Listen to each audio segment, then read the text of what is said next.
This is a story of grand generational conflict, a tale of jealousy, trickery, and prophecy from the very beginnings of all things to the rise of the Olympian gods. It is known as the succession myth and has been retold many times by great bards, poets, and writers. In this video, we will discover who the main actors are and enjoy the series of events that led to Zeus taking his throne as leader of the ancient Greek pantheon. We will be following the events as described in Hesiod's Theogony. It's the version that is most often told, although being a myth, there are countless variations from ancient and modern sources. To begin with, we need to start at the beginning of all things, when the universe was just an idea. When chaos sprang forth along with Eros, Tartarus, and Gaia. These are the primordial gods. They have no ancestors, for they are the ancestors of everything. Gaia is one of our main characters. She is the Earth, not the goddess of the Earth, but the actual Earth itself projected in humanoid form, a great being with motherly love and tremendous wrath. As the primordials tended to do, she spawned children by herself. 3 of them: Aurea, the hills, Pontus, the sea, and Uranos, the heavens. She loved and was loved by her children very much, but none more so than Uranus. Uranus covered Earth on every side, heaven and earth mingling together in sweet productive union. Gaia and Uranus had 18 children together. 3 were Brontes, Steropes, and Arges, named the Cyclopes for their single eye in the center of their foreheads. Another 3 were the Hecatonchires, Cottus, Briareus, and Gyes. They were known as the 100-handed giants for good reason, and each had 50 heads upon their shoulders. They were strong and impressive. Uranus was afraid and jealous.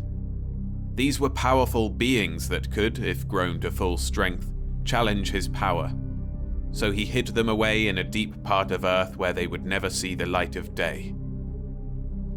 Their other children were the 12 Titans, 6 men and 6 women. They were powerful too, and Uranus suppressed them, keeping them trapped in Gaia and forcing them to bow to his command. By the way, if you'd like to learn more about the primordial gods and the Titans, I have videos on them both, which you can find in the description. For a long time, this was how things were. Uranus ruling, everybody bowing to his command. But Gaia was deeply unhappy with the state of her children and the ache of having them buried deep within her. The love she felt for Uranus had changed into a loathing, a bitterness for the heaven that entirely encircled her. So she devised a plan. Deep within her, she created flint and forged it into a great and wicked sickle. Then she told her Titan sons of her plans, hoping they would have the courage to stand up against their oppressive father. The oldest Titan, Oceanus, was too cowed to accept. The same was true of Hyperion, Creus, Ceus, and Iapetus. They were too afraid of their father to face him. They knew that failure would result in them being cast down into Tartarus. While they were not completely happy under the control of Uranus, surely it was better than imprisonment in the underworld. However, the youngest Titan son was not scared of his father's domination. He was Cronus, the Titan of Time. He was cunning and ambitious, saying, "Mother, I will follow your plan because I do not revere my evil father's name. He was first to do shameful things, so I have no qualms about doing the same." Gaia was delighted. She took Cronus to Mount Orthrus, where she and Uranus often lay together, gave him the flint sickle, and told him to lie in ambush. When Uranus came to spread himself over Gaia as he so frequently did, the trap was sprung. Cronus darted from his hiding place and attacked his father with the sickle, slicing off his members and casting them away behind him across the land and out to sea. Castrated, Uranus was impotent and defeated. He no longer had reason to be with Gaia and retreated away from her. From then on, Earth and heaven were permanently separated, and the rule of Uranus was over. But before he left, he warned Cronus. As Uranus had been overthrown by his youngest child, so would Cronus be. A prophecy that Cronus would have to deal with in his own way. Meanwhile, the severed members cast across land and sea were the last joining of heaven and earth and produced some final offspring. Blood trailed across the land gave rise to the Erinyes, also known as the Furies, and 100 great giants known as the Gigantes. Some of the blood also created nymphs called the Melii, who are thought by some to be the ancestors of humans. The members themselves crashed into the sea and were swept away in the tide and foam. The sea carried them all the way to Cyprus, where finally a grand and beautiful goddess emerged, awing all with her loveliness and grace. She was called Aphrodite. Back at Mount Orthrus, the new leader Cronus freed his Titan siblings. The 12 of them roamed freely about the land, having countless children of great importance, giving rise to generations of gods and heroes. However, Cronus did not release his brothers the Cyclopes and the Hecatonchires. He was too afraid of their power and instead had them imprisoned in Tartarus.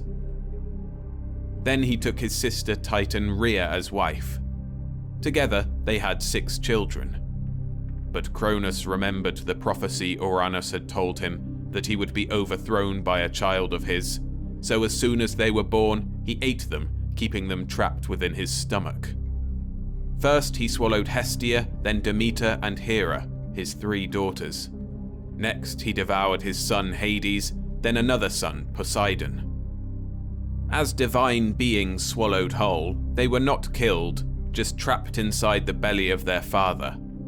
None of his children could overthrow him while in there. He would rule forever. Rhea had always loved Cronus.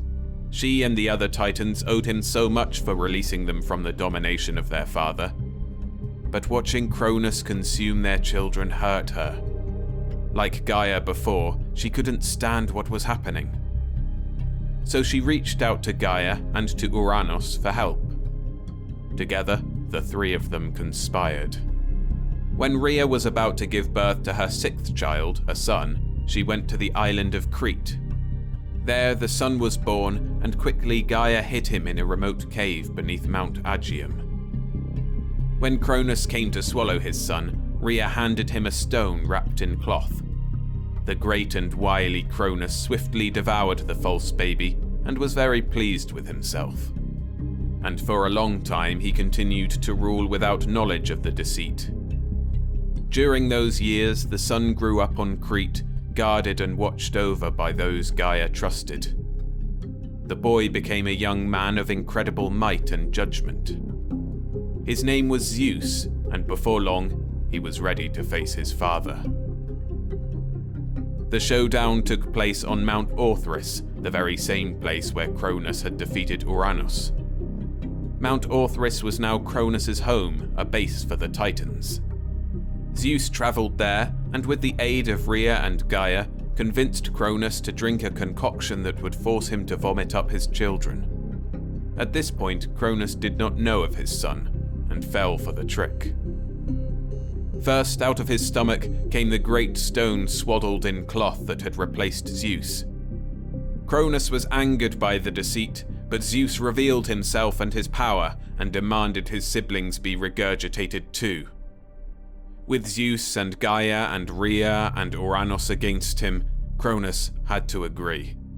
And so his 5 children were released: Poseidon, Hades, Hera, Demeter, and Hestia. They were overjoyed and made Zeus their leader at their new base, Mount Olympus. This was the generation of gods that are most recognizable, along with their children, the likes of Athena, Apollo, Artemis, and many others. But despite this loss, Cronus was not defeated. Just because he had been deceived and his plans to stop the prophecy spoiled, he would not go down without a fight. And the other Titans were still around, and Mount Orthrus was still their base. What followed was an epic war between Titans and gods known as the Titanomachy. That conflict is a story for another video, which I will make soon and put right here for you to watch straight away. But that brings us to the end of this story. So please hit the like button if you enjoyed it, and I'll see you next time.